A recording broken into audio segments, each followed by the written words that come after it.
ஆழ்வுடை பக்தர்கள் வருட வருடம் நிகழ்ச்சி எல்லாரும் விரைவாக நடந்தேற வேண்டும் என்று வாழ்த்துகிறேன்.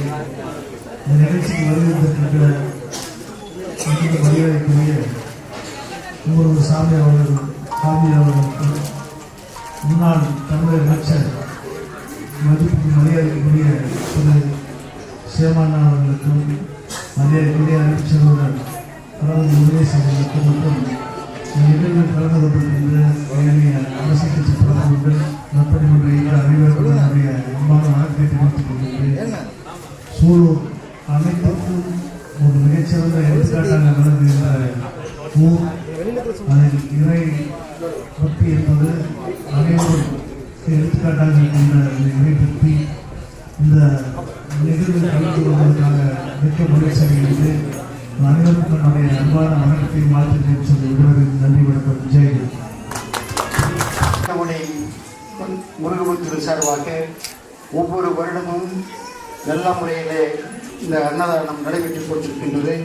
இந்த அன்னதானத்திலே கலந்து கொண்டு நமக்கெல்லாம் அருளாசி வழங்க வருகை புரிந்துள்ள மரியாதைக்குரிய சாமி அவர்களுக்கும், அன்னதானத்தை துவக்கி வைக்க வருகை புரிந்துள்ள மரியாதைக்குரிய சேமா வேலுசாமி அவர்களுக்கும், காங்கிரஸ் கட்சியினுடைய மாவட்ட மனோகரன் உள்ளிட்ட அனைத்து கட்சி பெரியவர்களுக்கும், கௌதம் உள்ளிட்ட அனைத்து கட்சியினுடைய நண்பர்களுக்கும், இந்த அன்னதான கமிட்டியினுடைய தலைவர் மற்றும் நிர்வாகிகள் அனைவருக்கும் வருடம் இந்த செய்கின்ற சேவை ஒரு அற்புதமானது.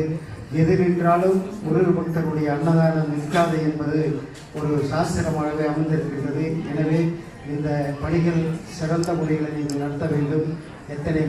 அனைத்து நண்பர்களும் எனக்கு தெரிந்தவர்கள், மறைந்த நண்பர்களும் என்னுடைய நெருங்கிய தலைவர்கள் தான். ஆனால் ஒவ்வொரு வருடமும் ஒன்று கூடி இந்த அன்னதானத்தை சிறந்த முறையில் நடத்தி கொண்டிருக்கிறார்கள். அவர்களுக்கு மீண்டும் ஒருவரை நன்றி கூறி விடைபெறுகிறேன். நன்றி. வணக்கம்.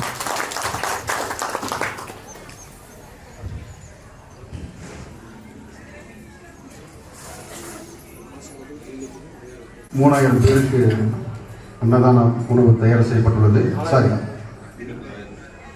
5000 பேருக்கு உணவு தயார் செய்யப்பட்டுள்ளது.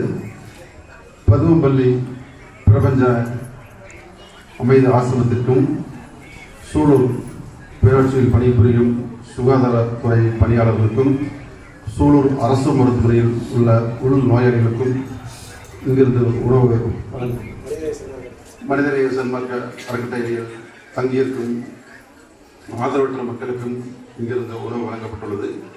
தொடர்ந்து இந்த சேவையை செய்வதோடு இல்லாமல் அரசு மருத்துவமனைக்கும் மற்றும் பெருமாள் கோயிலும் தினமும் அன்னதானம் தொடர்ந்து நடந்து வருகிறது.